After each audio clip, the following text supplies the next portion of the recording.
Hello everyone, I am Laethas and welcome back to another video, and today I am going to be doing a sort of pair of videos. One is 5 underrated manga, the other is 5 underappreciated manga, and those will be going up at the same time.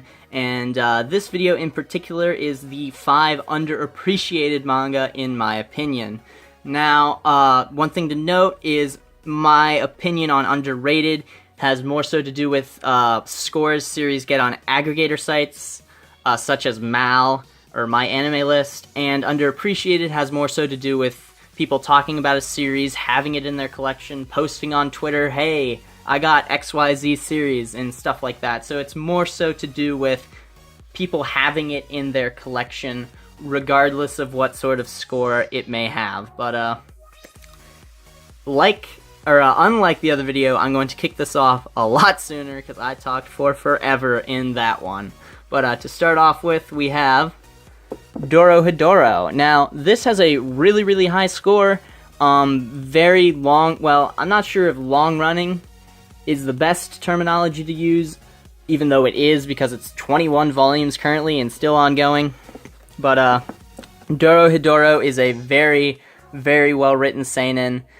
And it is quite crude, might I add, so, know that before going in, but very high scores, and I don't see it in very many people's collections. Two I can name off the top of my head, Mr. Steelio Senpai has this, and I also believe Aloof Dragons has this in her collection. But yes, Doro Hador, I don't know why I don't see it in as many people's collections. Certainly has a high score, and a series I really enjoy, and seems to be wrapping up soon, so I'm excited to see that. But yes, Doro Hador.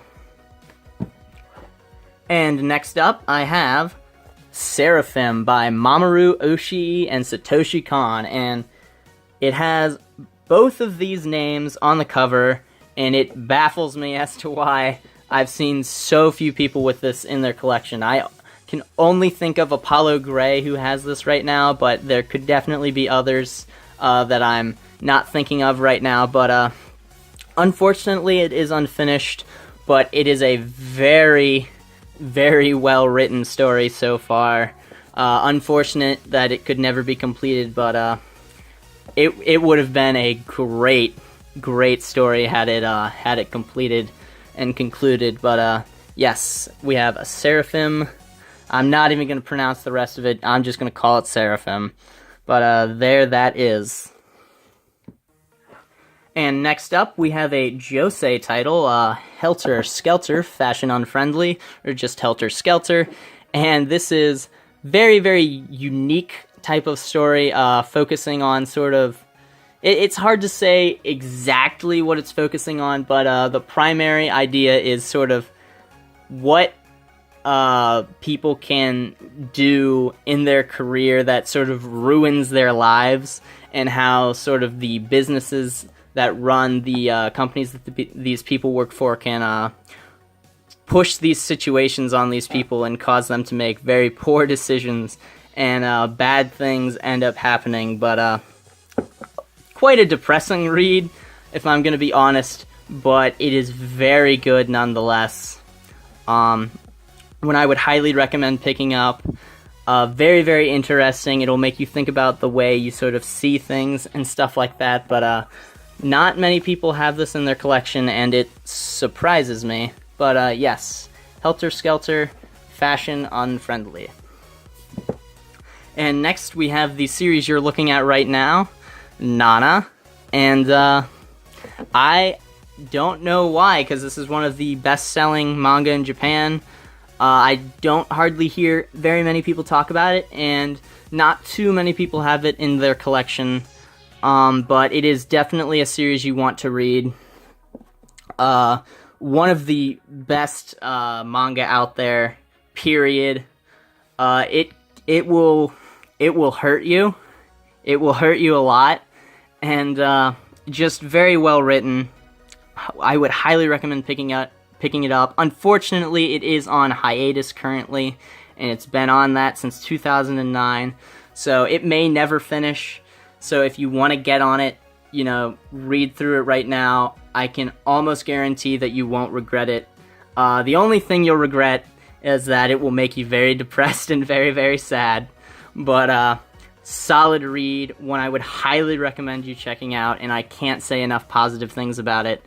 And I just don't see it in very many people's collections, and it really should be. And it being a shoujo is, it's not really, if you've read any, but it is a unique series that I've never seen anything come close to being what reading Nana is like, but I would highly recommend you checking it out.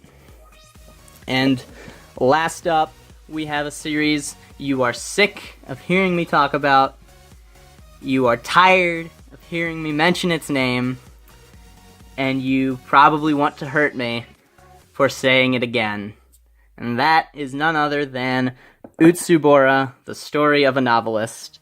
I've done a video on this series, and I cannot recommend it enough. Very well written, very interesting dynamics, very well thought out and realized characters, and a very well crafted sort of relationships and story overall. One I highly recommend you checking out, and I hardly see anyone with it in their collection. I know Jade Wave has it in her collection, and I think Whimsical Pictures does as well, but that's not that many.